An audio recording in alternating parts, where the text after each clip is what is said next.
첫 번째 판매관리사 대표적인 게 뭐죠? 이 급여죠? 이 급여입니다.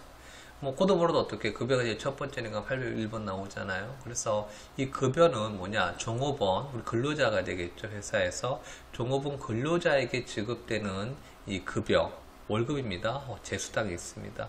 이 급여의 특징은 뭐가 되어 있는가 하면 고정적으로 지급되는 걸 말합니다. 그래서 여기는 이제 나와 있지 않은데 상여금이 나중에 있어요.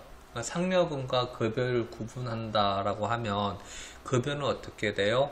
매월 고정적으로 지급되는 우리 급여성, 우리는 급여라고 하고, 상여금은 어떻게 돼요? 고정적이지 않죠? 그런 걸 우리가 상여금이라고 합니다. 뭐 보너스가 있지 않습니까? 상여금. 그 다음에 퇴직급여를 하겠습니다. 이 퇴직급여는 이제 조금 근로자들이 퇴직을 할 경우 발생하는 퇴직금이나 혹은 뭐가 돼 있죠? 결산 시에 퇴직급여 충당 부채 설정한다. 이게 뭐가 되는 거예요? 요 앞에 있는 요건 다 아실 거예요. 퇴직금. 퇴직금 언제 발생해요? 입사 후 언제죠? 입사 후 1년 이상 경과해야 됩니다. 1년 미만은 안 돼요. 1년 미만은 어떻게 발생할 수가 없습니다. 하루라도 어떻게 돼요? 일자 넘어가야 돼요. 그게 중요합니다. 여러분 이런 분들이 계셔요. 어떤 분들이 전에 보니까 뭐 연차가 되겠죠? 뭐 근무 전체 1년 근무 중에서 80% 이상 뭐 몇 프로 이상 되면 발생하잖아요. 그것 또한 뭐다 날짜는 어떻게 돼요? 1년이 돼야 되는 거예요. 1년이 발생하고 났을 때 그 안에서 뭐다 실제로 뭐 사람들은 뭐가 있습니까? 육아휴직이라든지 혹은 어떻게 뭐 여러 가지 이유로 해가지고 근무 360일이 아니고 그 중에 근무 못할 수가 있잖아요. 그런 부분을 말할 때 뭐 80%는 이런 말 나오는 거지. 입사일은 어떻게 돼요? 입사일이죠. 입사일 기준으로 어떻게 돼요? 365일 1년에 어떻게 해요? 경과해야 되는 겁니다. 근데 어떻게 해요? 그 발사부 어떻게 되죠? 바로 돈이 나갈 거 아니겠어요? 그러면 우리가 뭐 딱 구경한다면 차변에 뭐가 되죠? 퇴직급여 해서 얼마? 예를 들어서 뭐 100이 나갔다. 그러면 대변에 뭐가 돼요? 보통예금에 통장에서 100을 내보낼 거 아니겠어요? 이렇게 분기를 하면 돼요. 차변, 대변에. 그런데 요걸 무슨 말이냐? 우리가 뭐라 그랬습니까? 이 결산 시에 뭘 하라 그랬죠? 퇴직급여 충당부 설정하라 그랬잖아요. 왜 그러느냐?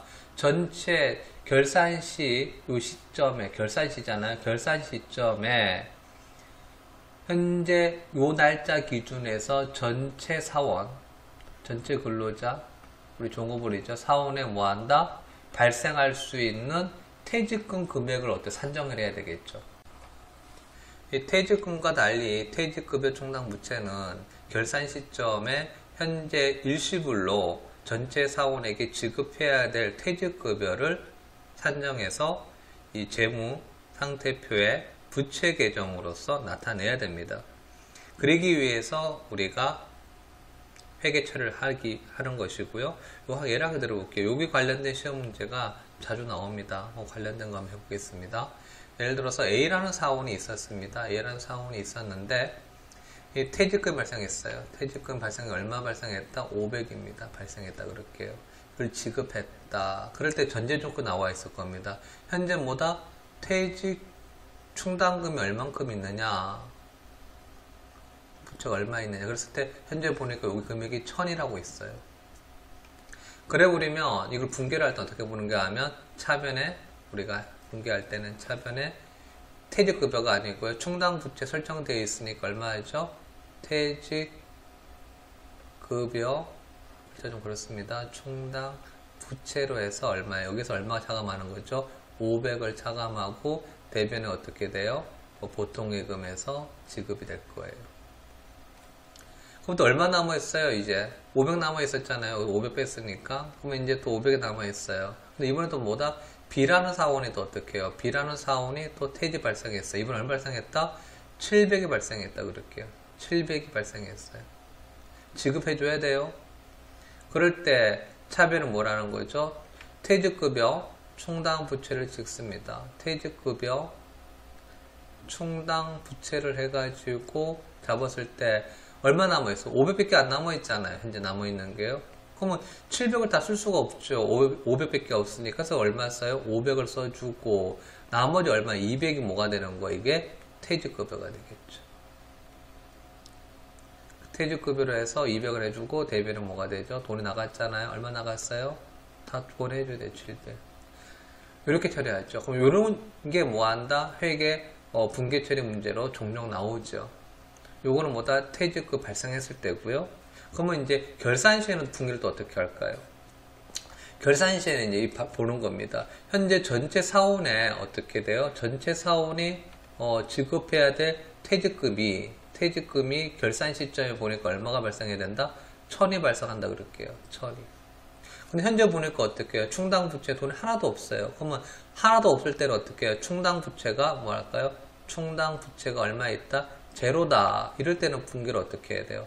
차변은 뭐 한다? 퇴직급여 다 잡아줘야 되죠? 1000 해주고 대변은 뭐 하는 거죠? 대변에는 쭉 이렇게 합시다. 대변에는 퇴직급여 충당 부채라는 계정에다가 1000을 적립해줘야 되겠죠. 이번엔 어떻게 돼요? 충당 부채가 보니까 이제 어떻게 해요? 뭐 기중에 1000이 있었는데 또 이런 식으로 퇴직금 발생하다 보니까 현재 얼마가 있어요? 300 있다 그럴게요. 근데 얼마가 있었나 그랬어요? 1000이 있었나 그랬잖아요. 얼마가 부족하죠? 700이 부족하죠. 그러면 부족했는 만큼만 하면 돼요. 얼마? 퇴직급여 얼마가 발생해요? 700. 그리고 얼마가 되죠? 퇴직급여 충당 부채 얼마가 해야 돼요? 700인 거예요. 어떤 분들은 1000이니까 1000 하시면 안 돼요.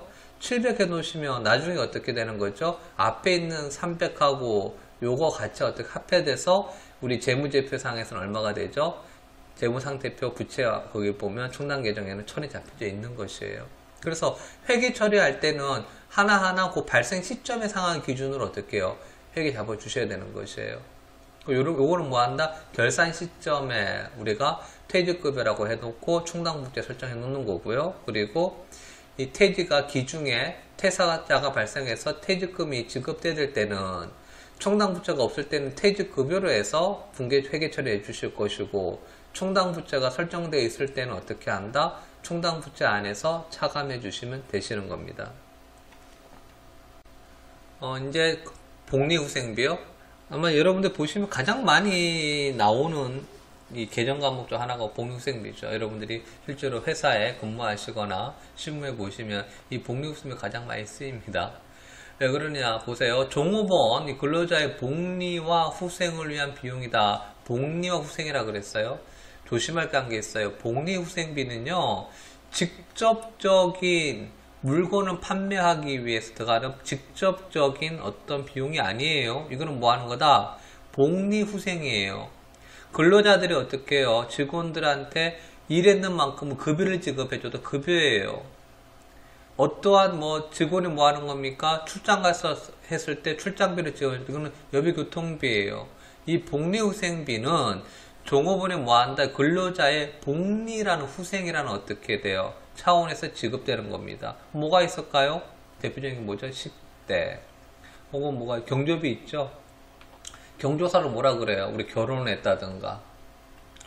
그렇죠? 혹은 뭐가 축의금 나가잖아요. 혹은 뭐, 어떤 분이 돌아가셨다 그러면 어떻게 되죠? 장례식장 가게 되면 우리가 또 뭐 합니까? 뭐, 조의금 지급되고 하지 않습니까? 우리 뭐 하죠? 이거를 경사나 혹은 뭐라 그랬죠? 조사.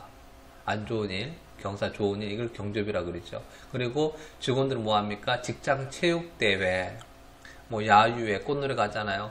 올해 같은 코로나 때문에 뭐 야유는 많이 안 하는 것 같습니다. 체육도 많이 없어진 것 같은데, 일단 이렇게 직원들이 우리 근로자에게 발생하는 복리후생 차원에서 지급되는 거 우리는 뭐 한다? 복리후생비라고 합니다.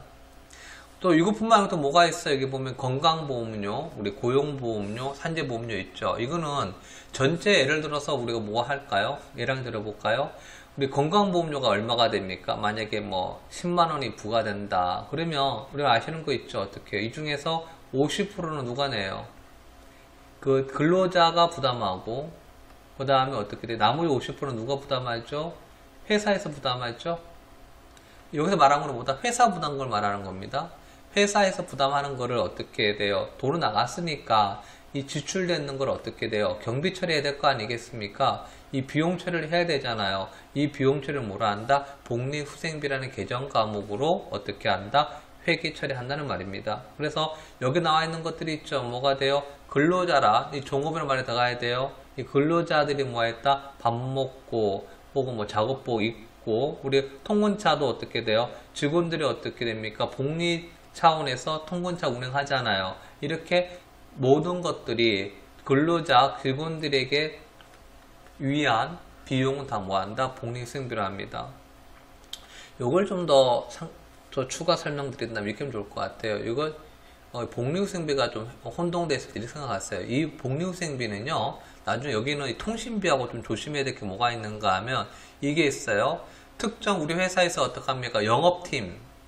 영업팀한테 뭐 한다? 통신비가 지급되는 경우가 있어요. 수당으로 해가지고요.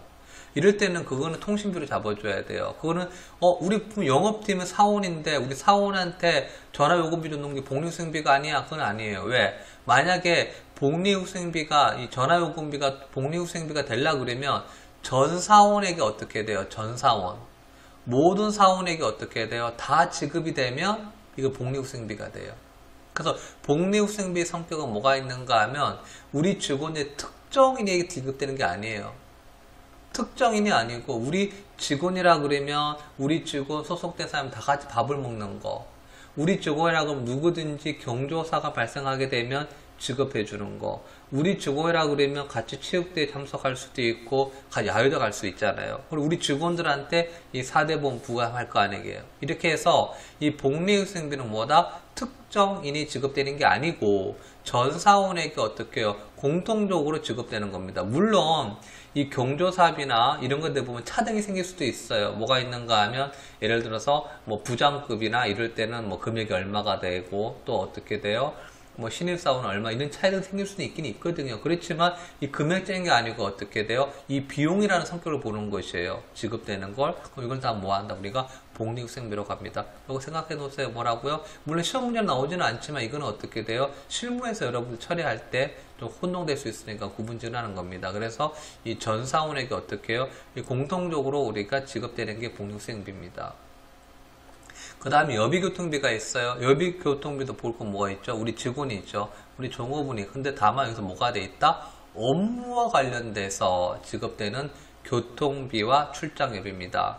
다시 말해서 좀 더 설명 더 한다 그러면 여비교통비는요. 우리 업무상 회사 안에서 업무 보는 게 아니고요. 회사 바깥에서 업무 보는 거예요. 우리 영업부에 있는 뭐 품질부에 있는 개발부에 있는 뭐 김대리가 뭐 이 과장이 어떻게 했다? 서울에 출장 갔다. 혹은 뭐 저기 중국에 뭐 해외 뭐 미국에 혹은 해외 어디 지역에 베트남 지역에 뭐 했습니까? 업무상 출장을 갔다 이 말이에요. 그러면 출장 가게 되면 뭐가 발생하죠? 비행기표라든지 숙박비라든지 발생할 거 아니겠어요? 그 비용을 우리는 뭐 한다? 여비교통비라는 계정감을 처리해 주라는 거예요. 왜 구분 짓는가 하면 이 금액 자체가 어떻게 복리후생비 성격은 아니라는 것이죠. 어떤 성격이에요? 업무와 관련된 비용이 있죠. 이런 게 좀 많이 좀 혼돈되는 게 있어요. 뭐 시험 문제 있을 때는 여러분들이 회계 시험에 있을 때는 이렇게 업무에 관련된 교통비, 출장여비 이렇게 하면 될 건데 여러분들이 나중에 업무에 처리해 줄 때는 조심해야 될 게요. 이 여비교통비는 증빙서류가 어떻게 돼요? 별도로 만들어졌을 때 출장이라는 어떻게 해요? 업무성이라는 게 잡혀져 있어줘야 돼요. 하다못해 내가 뭐 해외 갔을 때 그러면 그쪽 지역에서 어떤 업무에 관련된 무언가가 있어줘야 되겠죠. 그런 증빙 서류가 첨부가 돼야지만 여비교통비를 처리하게 용이하겠죠. 안 그래 버리면 이 사람이 혹은 뭐 한다? 업무상 갖는 게 아니고 관광 갈 수도 있지 않습니까? 대표회사가 어떻게 됩니까? 업무상 간 게 아니고 유럽에 어떻게 해요? 여행 갔어요. 그런 거를 여비교통비를 처리해 버리면 이건 안 되겠죠. 뭐가 돼요? 업무상 관련되니까 어떻게 업무에 관련된 무언가가 증빙이 돼야 되겠죠. 뭐 그쪽에 있는 무슨 박람회를 내가 참석하기 위해서 갔다든지 혹은 그쪽에 있는 뭐 세미나에 참석했다든지 그쪽에 있는 뭐 거래처에 뭐 있다든지 그런 관련된 증빙 서류가 들어가 있어줘야 됩니다. 일단 계정감으로 구분짓기 위해서는 뭐가 있다? 여비교통비는 뭐다? 업무에 관련된 교통비, 출장여비 이런 것들을 우리 뭐 한다? 여비교통비로 해놓습니다. 접대비입니다. 여기 보세요. 여기 보시면 접대, 경조비 이런 말은 어떻게 돼요? 복리승비하고 유사하죠? 똑같죠? 그렇지만 차이가 있습니다. 뭐다? 이거는 거래처입니다. 우리 직원이, 우리 회사 직원, 영업부, 뭐 품질부, 뭐 개발, 생산부 이러면 어떻게 해요? 우리 직원이잖아요. 그러니까 어떻게 해요? 복리승비를 하시면 돼요. 그런데 그게 아니고 거래처란 말 나오겠죠. 이 거래처, 아까 이 거래처한테 거래처하고 같이 있으면서 지급됐다, 발생했다. 이건 우리 뭐 한다? 접대비로 합니다. 물론 업무와 관련해야 돼요. 근데 시험 질문에서는 뭐 이런 말은 크게 나와 강조되어 있지는 않을 것이고요. 이 거래처라는 키워드가 있습니다. 그래서 이 거래처라는 키워드가 있으면 뭐 한다? 이 접대비라는 항목으로 계정 과목으로서 나타내 주시면 될 겁니다. 다음에 통신비가 있어요. 이 통신비는 뭐냐? 업무와 관련해서 발생한 전화요금, 핸드폰, 팩스, 인터넷. 여기 한 거 더 한다면 뭐가 있을까요? 우편 있죠, 우편. 우편도 어떻게 돼요? 통신비입니다. 그래서 이 통신비는 이렇게 생각하시면 좋을 것 같아요. 어떠한 이 소식 전달하겠죠? 정보 전달이 되겠죠? 그래서 우리가 전화를 왜 하는 겁니까? 핸드폰 하잖아요. 팩스, 인터넷 뭐 하는 거요? 어떠한 정보를 전달하기 위해서 우리가 뭐라 하죠? 발생하죠. 통신비. 이 말씀 왜 하는가 하면 이게 있어요. 내가 우체국에 가가지고요. 우체국 가서 뭐 합니까? 우편을 보냈어요. 우편 보내는 이유가 뭡니까? 어떤 소식을 전달하는 거잖아요. 그런데 우체국 가서 뭘 했죠? 어떤 상품, 물건을 보냈어요. 이 물건을 보내는 건 뭐죠? 정보 전달이 아니고 물건 보내잖아요. 이럴 때는 어떻게 돼요? 운반비라는 별도 계정 과목이 있거든요. 그래서 이 통신비는 뭐다? 이러한 어떤 정보 전달 차원에서 우리가 발생하는 게 뭐다? 통신비다. 물론 얘가 됐다 뭐가 있다? 전화요금, 핸드폰 요금, 혹은 팩스, 인터넷, 우표 요금, 이거는 뭐가 됩니까? 통신비입니다. 저번에 시험 이런 것도 있었어요. 우표가 있긴 있었는데요. 뭐가 돼 있어요? 수집용 우표가 있었거든요. 수집용 우표는 어떻게? 통신비 아닙니다. 이거는 뭐죠? 취미잖아요. 이거는 업무하고 연관성이 있다 없다? 없죠. 다시 말해서 비용 처리가 하면 안 되는 거겠죠. 이 우표는 뭐다? 아까 말했던 편지 봉투에서 전달하기 위한 우표입니다. 그 다음에 뭐가 있을까요? 이제 수도 광열비네요. 수도 광열비는 이 수도 뭐가 돼요? 수도요금이에요. 수도요금. 빛광자 뭐가 돼요? 우리가 형광등 들어오고 우리 들어오잖아요. 열비. 그래서 우리가 말할 때 업무와 사무실에서 발생하는 뭐가 있다? 수도, 가스, 난방 요금이 우리 뭐 한다? 여기서 말하고 수도 강렬비입니다. 이 전력비하고는 이제 좀 구분해야 될 게 있는데요. 여기 이게 있어요. 우리가 전산회계 시험에서는 우리 사무실에서 하고 있는 전기요금은 수도 강렬비를 하고 있습니다. 그리고 여기 있을 때는요, 특별하게 말이 없으면 어떻게 전력비나 수도 강렬비를 나타나게 돼 있지만 이거는 크게 뭐 구분 짓기보다는요, 같이 볼 수도 있을 거예요. 다만 우리가 뭐가 있다? 요즘은 어떻게 전기요금이 금액이 어떻게 돼요? 워낙 높죠. 높고 하다 보니까 요즘은 뭐 한다? 전기요금을 뭐 한다? 수도 강렬비에 같이 넣어놓지는 않고 별도로 전력비라는 계정 과목으로 구분 짓고 있습니다. 시험 문제는 이런 걸 헷갈리게 나오지는 않을 겁니다. 그거는 어떻게 지문이 명시가 되어 있을 거예요. 근데 요즘은 또 어떻게 한다? 최근 들어왔을 때는 이 전기요금은 어떻게 해요? 전력비로 이게 한다는 것이죠. 근데 지문에 만약에 전력비가 없어 뭐라 하면 돼요? 수도 강렬비를 하시면 될 것이에요. 그런데 시험 문제에서는 다 FAT나 ATA 시험에서는 어떻게 되죠? 다 전력비로 요즘은 다 나와져 있습니다. 다시 한번 설명드릴게요. 수도는 뭐다? 사무실에 사용하는 뭐다? 사무실에 쓰고 있는 이런 뭐 수도요금, 가스, 난방요금입니다. 왜 사무실이란 말을 하느냐? 보세요. 판매관리비예요. 이 판매관리비는 뭐 하는 거죠? 이 물건을 어떻게 상품을 판매하거나 혹은 뭐 한다? 보관 관리하기 위해서예요. 이 말 쓰는 이유는 염색 공장이 있습니다. 혹은 뭐라죠? 우리가 수도요금이 뭐가 되는 거예요? 판매 관리 차원이 아니고 이 제품을 만들기 위해서 어떻게 해요? 원재료로 들어갈 수도 있어요, 없어요? 물이요, 이 물 자체가. 그럴 때는 어떻게 되죠? 이 요금 자체를 수도 강렬비에 쓰는 게 아니고 별도로 원가성을 다루 잡아줘야 되는 거예요. 다만 여기서 뭐다? 판매 관리비니까 뭐다? 사무실에 사용하고 있는 우리가 이 수도, 가스, 난방 요금들을 우리가 수도 강렬비로 알고 있습니다. 시험에서는 이렇게 뭐 디테일 나오지는 않을 거고요. 이 지문 자체가 딱딱 구분해서 나오기 때문에 여러분 문제 풀기에는 그게 어렵지는 않을 겁니다.